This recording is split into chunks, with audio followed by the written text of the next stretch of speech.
Inyo rin yung ganitong luto sa corned beef para maiba naman kesa sa nakasanayan natin na igigisa na lang natin sa sibuyas at bawang. Bali, isang latang corned beef nga lang pala ang ginamit ko dito. Nagdagan ko lamang ito ng 2 kutsarang harina, 1 itlog, at 1 sibuyas. Para naman sa pampalasa ay nagdagdag lamang ako ng asin, paminta at seasoning granules. At saka na natin ito prituhin hanggang sa mag-golden brown.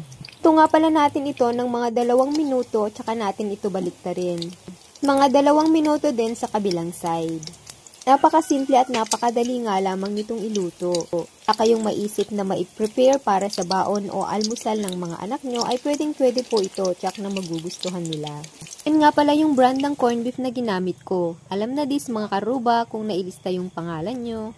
Sa dinami-dami ng bagyo na bumabagsak sa Cagayan ay minsan lang talaga kami makatanggap ng DSWD box. Ang tupay na ilista ginagan mo ay nagulpit kan ayat.